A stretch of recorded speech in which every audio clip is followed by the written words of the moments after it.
Una mujer millonaria camina por el metro de la Ciudad de México cuando tropieza con algo en el suelo. Al agacharse para recogerlo, encuentra una credencial con un nombre que la hace temblar de pies a cabeza. Lo que descubre después va a voltear su vida de cabeza y comprobar que a veces el destino trabaja de formas misteriosas. Prepárate para una historia que va a tocar cada fibra de tu corazón. Un viaje sobre pérdida, esperanza y reencuentros que parecen imposibles. Si tú crees que todo pasa por una razón, esta historia va a tocar tu alma de una forma que nunca te imaginaste. Agárrate bien, porque lo que estás a punto de escuchar te va a enseñar que ni todo el dinero del mundo puede curar ciertas heridas, pero a veces, un pequeño objeto perdido puede ser la llave para la sanación que tanto buscamos. Isabella Mendoza, una mujer de 52 años, cabello castaño con hebras plateadas perfectamente alineadas y ojos oscuros que cargaban décadas de tristeza, despertaba todos los días en el mismo silencio ensordecedor. Su mansión en Polanco, una de las zonas más nice de la Ciudad de México, tenía 15 recámaras, pero solo una era habitada. Las otras permanecían cerradas, como capítulos de un libro que ya no podía leer. Desde aquella noche terrible, hace 18 años, cuando su hija de apenas 4 años desapareció del parque donde jugaban juntas, Isabella construyó un imperio financiero, pero nunca pudo reconstruir su alma. Cada mañana era una batalla contra los recuerdos que insistían en regresar. La risa cristalina de Sofía resonaba por los pasillos vacíos, el ruido de los piececitos corriendo por las escaleras de mármol, los abrazos apretados antes de dormir. Isabella tenía todo lo que el dinero podía comprar: carros de lujo, joyas raras, cuadros de pintores famosos. Pero había un vacío en el pecho que ninguna riqueza lograba llenar. Era como si la mitad de sí misma hubiera sido arrancada en aquella noche fría de noviembre. Por 18 largos años, Isabella contrató a los mejores detectives privados, ofreció recompensas millonarias, pegó volantes por todo México. Visitó orfanatos, hospitales, escuelas. Recorrió las calles más peligrosas y las colonias más pobres. Cada pista falsa era una puñalada en el corazón. Cada niña que no era Sofía era un recordatorio cruel de su pérdida. Los años pasaron y ella aprendió a vivir con el dolor, pero nunca aprendió a vivir sin esperanza. Aun cuando todos a su alrededor le dijeron que siguiera adelante, algo dentro de ella susurraba que Sofía todavía estaba viva. La culpa la consumía como ácido. ¿Por qué le quité los ojos por apenas 2 segunditos?, se repetía todas las noches. ¿Por qué no la agarré más fuerte? La terapeuta le dijo que no era su culpa, los amigos le dijeron que había hecho todo lo que podía, pero Isabella sabía la verdad: una mamá debería proteger a su hija, y ella había fallado. El dinero que acumuló a lo largo de los años era una forma de penitencia, como si el éxito pudiera de alguna manera compensar su mayor fracaso. Su casa, que un día estuvo llena de vida y risas, ahora parecía un mausoleo de lujo. Los empleados caminaban de puntitas, susurrando cuando necesitaban hablar. Isabella mantenía el cuarto de Sofía exactamente como estaba hace 18 años, la cama con sábanas rosa, los peluches organizados, los libros de cuentos infantiles en el librero. A veces, tarde en la noche, se sentaba en la mecedora y fingía que todavía estaba arrullando a su niña para dormir. Ninguna relación logró florecer en medio de tanto dolor. Los hombres que se acercaban pronto se daban cuenta de que estaban compitiendo con un fantasma. Isabella no podía entregarse completamente a nadie, porque una parte de ella siempre estaría con Sofía. Se volvió una mujer sola en medio de millones de personas, rica en dinero pero pobre en alegría, poderosa en el mundo de los negocios pero impotente ante la nostalgia que la carcomía por dentro. En aquel martes lluvioso de marzo, algo inexplicable le pasó a Isabella. Había despertado con una inquietud extraña, como si algo importante fuera a pasar. Normalmente, su chofer particular, Miguel, la llevaba a todos lados en su Mercedes-Benz blindado. Pero ese día, por una razón que ni ella misma podía explicar, Isabella despidió el carro y decidió caminar por la ciudad.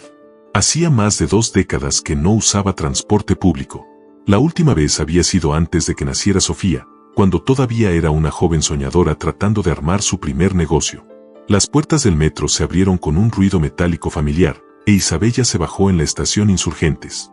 Se sentía fuera de lugar entre la multitud apurada, vestida con su traje Chanel mientras trabajadores y estudiantes pasaban corriendo a su lado.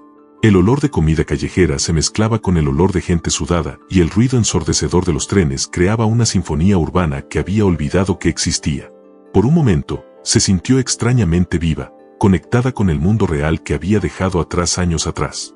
Fue cuando lo vio, un pequeño rectángulo de plástico tirado en el suelo sucio de la estación. Miles de personas pasaban por encima de esa credencial sin ni siquiera notar que existía, pero algo hizo que Isabella se detuviera. Tal vez fue el instinto maternal que nunca la abandonó, la necesidad de siempre recoger cosas perdidas con la esperanza de que alguien también hiciera lo mismo por su hija. Se agachó, ignorando las miradas curiosas de los que pasaban, y agarró la credencial entre los dedos temblorosos. El plástico estaba rayado y sucio, pero todavía se podía leer perfectamente. El nombre impreso en la identificación la hizo tambalear. Sofía Restrepo, enfermera, Hospital General de México. Sofía. El mismo nombre, la misma edad que tendría su hija ahorita, 22 años. Las piernas de Isabella se aflojaron y tuvo que apoyarse en la pared azulejada de la estación para no caerse. ¿Será que era posible? Después de tanto tiempo, ¿sería esa la señal que siempre esperó? ¿O sería nomás otra cruel coincidencia del destino, hecha para torturar su corazón ya destrozado por años de falsas esperanzas? Las manos de Isabella temblaban tanto que apenas podía sostener la credencial. La gente seguía pasando a su lado como si nada hubiera pasado, pero para ella el mundo se había detenido completamente. Restrepo no era el apellido de Sofía, ella se llamaba Sofía Mendoza. Pero tal vez quien se la llevó le hubiera cambiado el nombre. Tal vez hubiera sido adoptada por una familia con ese apellido. O tal vez era nomás una joven con el mismo nombre, e Isabella se estaba aferrando otra vez a ilusiones desesperadas. Por varios minutos, Isabella se quedó inmóvil en la estación, observando ese pequeño pedazo de plástico como si fuera un tesoro antiguo. La foto en la credencial estaba chiquita y borrosa, pero podía distinguir a una joven morena, con cabello ondulado y ojos oscuros. Había algo familiar en esos rasgos, algo que hacía que su corazón se disparara. No puede ser, murmuraba para sí misma.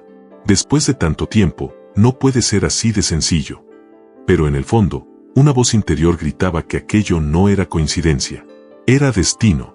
Isabella pasó toda la noche despierta, volteando la credencial entre los dedos como si fuera un rosario. Sentada en su sillón de piel italiana, con vista a las luces de la ciudad, trataba de racionalizar lo que había pasado.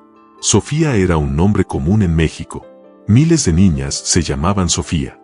Que la edad coincidiera podía ser nomás casualidad. Pero mientras más trataba de convencerse de que estaba siendo tonta, más fuerte se volvía la sensación de que esa credencial había llegado hasta ella por una razón. Era como si el universo finalmente hubiera decidido darle una respuesta. Los recuerdos de la noche de la desaparición regresaron con fuerza devastadora. Isabella se acordaba de cada detalle de aquel martes fatídico: el vestidito amarillo que usaba Sofía, el helado de fresa que había pedido, la forma como sus rizos se movían cuando corría hacia los juegos. Estaban en el parque Chapultepec, e Isabella le había quitado los ojos a su hija por apenas unos segunditos para contestar una llamada importante del trabajo. Cuando volteó, Sofía había desaparecido como humo. Era como si la tierra se hubiera abierto y se hubiera tragado a su niña. Los primeros meses después de la desaparición fueron una pesadilla de esperanzas y decepciones. Isabella se acordaba de los volantes que pegó por toda la Ciudad de México: desaparecida, Sofía Mendoza, 4 años, cabello castaño rizado, ojos oscuros, vestido amarillo. Su foto de cumpleaños sonriendo con los 2 dientitos de enfrente que le faltaban estaba impresa en miles de papeles pegados en postes, tiendas, iglesias. Cada persona que hablaba diciendo haber visto a una niña parecida hacía que el corazón de Isabella se disparara, pero todas las pistas llevaban a callejones sin salida. Se acordaba de las madrugadas en la morgue, identificando cuerpos de niños que podrían ser Sofía. Cada vez que levantaba la sábana blanca y veía que no era su hija, Isabella sentía un alivio culposo mezclado con desesperación renovada. Por lo menos no está muerta, pensaba. Por lo menos todavía hay esperanza. Pero los años pasaron, las pistas se enfriaron, y hasta los detectives más experimentados empezaron a hablar de aceptar la realidad. Isabella nunca aceptó. No podía aceptar. Ahora, 18 años después, sosteniendo esa credencial, todas las heridas se abrieron otra vez. Isabella se sentía como si hubiera regresado a esos primeros días desesperados, cuando todavía creía que encontraría a Sofía en cualquier momento. Pero esta vez era diferente. Esta vez ya no era una mamá desesperada e impotente. Era una de las mujeres más ricas e influyentes de México. Tenía recursos, conexiones, poder. Si esa Sofía de la credencial fuera realmente su hija, haría todo para descubrir la verdad. Cuando salió el sol ese miércoles, Isabella ya había tomado su decisión. Le habló a su asistente personal y canceló todas las juntas del día. Después le habló a Roberto, su detective privado de confianza, que había trabajado en el caso de Sofía por años. Roberto, le dijo con la voz quebrada, necesito que investigues a alguien para mí. Una enfermera que se llama Sofía Restrepo que trabaja en el Hospital General de México. Quiero saber todo sobre ella, dónde nació, quiénes son sus papás, dónde estudió, todo. Roberto, que conocía a Isabella desde hace años, notó la urgencia en su voz y prometió empezar inmediatamente. El Hospital General de México era un edificio enorme y movido en el centro de la ciudad, donde cientos de personas entraban y salían diariamente. Isabella llegó ahí el jueves en la mañana, vestida discretamente con ropa sencilla y lentes oscuros, tratando de pasar desapercibida. Su corazón latía tan fuerte que estaba segura de que todos podían escuchar. Roberto había descubierto algunas informaciones básicas. Sofía Restrepo, 22 años, enfermera desde hace 2 años, vivía sola en un departamento chiquito en la colonia Roma Norte. No había registros de su infancia antes de los 8 años de edad. Isabella se puso estratégicamente en el patio del hospital, desde donde podía observar la entrada principal. No sabía exactamente cómo reconocería a Sofía, pero estaba segura de que sabría cuando la viera. Era una convicción maternal que venía de un lugar profundo e inexplicable. Durante 2 horas, observó a decenas de enfermeras pasar, jóvenes y grandes, altas y chaparritas, pero ninguna hizo que su corazón se detuviera. Estaba empezando a cuestionarse si no estaba perdiendo el tiempo cuando la vio. Sofía Restrepo salió del hospital exactamente a las 2:30 de la tarde, al final de su turno de la mañana. Era una joven morena, de estatura mediana, con cabello ondulado amarrado en una cola baja. Usaba el uniforme blanco impecable y caminaba con pasos firmes y decididos. Cuando Isabella vio su cara, el mundo a su alrededor se desplomó. Era Sofía. No había duda. Los ojos oscuros y expresivos, la forma de la nariz, la curva de los labios, todo gritaba que esa era su hija. Aún después de 18 años, aún transformada de niña en mujer, Isabella reconocería esos rasgos en cualquier lugar. La joven se paró en la parada de camión enfrente del hospital, e Isabella se acercó despacio, como si estuviera caminando hacia un milagro. Observó cada movimiento, cada gesto, buscando señales que confirmaran sus sospechas. Sofía se tocaba el cabello de una manera específica, entrelazando los mechones entre los dedos, exactamente como hacía cuando era chiquita. También tenía la costumbre de morderse ligeramente el labio de abajo cuando estaba pensativa, un gesto que Isabella recordaba perfectamente. No eran nomás parecidos físicos. Eran mañas, gestos únicos que no podrían ser coincidencia. Cuando llegó el camión, Isabella tomó una decisión impulsiva. Se subió al mismo camión, se sentó algunas filas atrás de Sofía y la observó durante todo el trayecto. La joven leía un libro de medicina, haciendo anotaciones en las orillas con una pluma azul. Tenía las uñas cortas y limpias, manos delicadas que Isabella recordaba besar cuando eran chiquititas. En determinado momento, Sofía recibió una llamada e Isabella escuchó su voz por primera vez en 18 años. Era suave, educada, con un acento ligeramente diferente del que Isabella recordaba, pero había algo en la entonación que la hizo erizar. Sofía se bajó en la avenida Insurgentes, e Isabella la siguió a una distancia segura. La joven entró a una panadería chiquita y acogedora, saludó al dueño como si fuera una clienta de siempre y compró un café y un croissant. Isabella observó a través del aparador cómo se sentó sola en una mesa del rincón, comiendo despacio mientras leía su libro. Había una tristeza sutil en sus ojos, una melancolía que Isabella reconocía porque la veía en el espejo todos los días. Era como si ambas cargaran el mismo vacío, la misma sensación de que algo importante estaba faltando en sus vidas. Isabella pasó 3 días siguiendo a Sofía discretamente, aprendiendo su rutina, observando su vida. Descubrió que la joven trabajaba turnos dobles en el hospital casi todos los días, que vivía sola en un departamento sencillo pero bien cuidado, que no parecía tener muchos amigos o relaciones cercanas. Sofía llevaba una vida modesta y solitaria, dedicándose completamente al trabajo como si estuviera tratando de llenar un vacío con propósito. Era exactamente lo que Isabella hacía con sus negocios, trabajar hasta el cansancio para no pensar en el dolor. El lunes siguiente, Isabella finalmente reunió valor para acercarse. Esperó a que Sofía saliera del hospital y la abordó en la parada de camión. «Disculpe», le dijo con la voz temblorosa, «usted se le cayó esto en la estación del metro la semana pasada». Le extendió la credencial con las manos temblando. Sofía volteó sorprendida, primero hacia la credencial, después hacia Isabella. «Gracias», le dijo con una sonrisa gentil, «ni». Me había dado cuenta de que se me había perdido. Muy gentil de su parte regresármela. Isabella no podía quitarle los ojos de encima a la cara de Sofía. Ahora, de cerca, los parecidos eran aún más gritantes. Tenía una pequeña cicatriz en la ceja izquierda, exactamente en el mismo lugar donde Sofía chiquita se había lastimado al caerse de la bici a los 3 años. También tenía una marca de nacimiento en forma de estrella en el cuello, parcialmente escondida por el uniforme.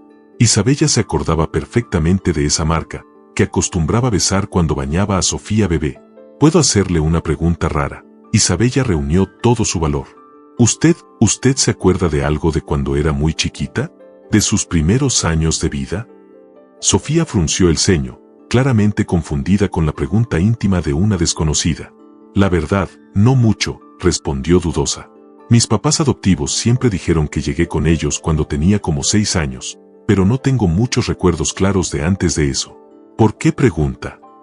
Isabella sintió que las piernas se le aflojaban. Papás adoptivos. Memorias borradas. Todo empezaba a tener sentido de una forma aterrorizante. ¿Su nombre siempre fue Sofía Restrepo?, preguntó, tratando de mantener la voz firme. La joven pareció aún más confundida. Pues, la verdad no. Mis papás me contaron que cuando llegué yo insistía en que mi nombre era nomás Sofía, sin apellido. Ellos me dieron su apellido, Restrepo, cuando me adoptaron oficialmente. El corazón de Isabella se detuvo. Sofía sin apellido.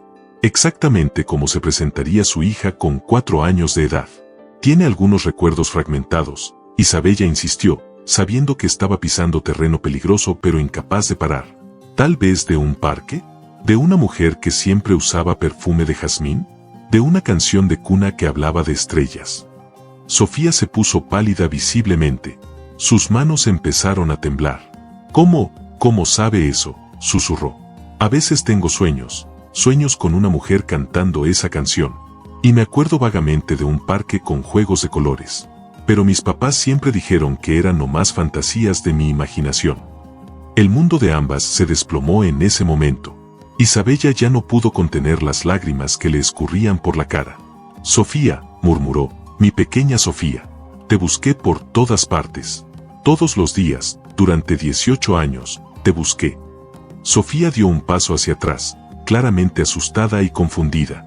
No entiendo. ¿Quién es usted? ¿Qué está pasando?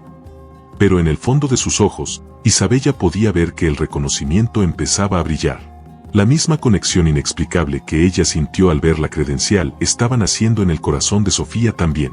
Los días siguientes fueron una montaña rusa emocional para ambas. Isabella contrató a los mejores abogados e investigadores para descubrir la verdad sobre lo que había pasado con Sofía. Descubrieron que había sido encontrada vagando sola en las calles de Guadalajara por una familia humilde, los Restrepo, que no habían podido tener hijos propios. Ellos trataron de buscar a la familia biológica de Sofía, pero la niña estaba claramente traumada y no podía dar información precisa sobre dónde vivía o cómo se llamaban sus papás. Carlos y María Restrepo eran gente buena que genuinamente amaron a Sofía como hija. Habían fallecido en un accidente de carro cuando Sofía tenía 16 años, dejándola completamente sola en el mundo. Isabella descubrió que no había mala intención en la adopción. Los Restrepo realmente creían que Sofía era una niña abandonada que necesitaba una familia. Nunca se imaginaron que había una mamá desesperada buscándola por todas partes. El sistema había fallado, la comunicación entre las ciudades había fallado, y 2 familias inocentes pagaron el precio. Sofía pasó por sesiones de terapia para recuperar memorias reprimidas. Lentamente, pedazos de su infancia empezaron a regresar. Se acordaba del vestido amarillo, del helado de fresa, de la canción de cuna que Isabella cantaba todas las noches. También se acordaba del miedo terrible que sintió cuando se perdió en el parque, de cómo gritó mami hasta que se le fue la voz, de cómo fue llevada por gente que prometió ayudarla a encontrar a su mamá pero nunca la regresó. El reencuentro fue doloroso y curativo al mismo tiempo. Isabella descubrió que Sofía había crecido sintiéndose incompleta, siempre con la sensación de que algo importante estaba faltando en su vida. Por eso escogió ser enfermera, quería cuidar a otras personas de la forma que sentía que no había sido cuidada cuando era niña.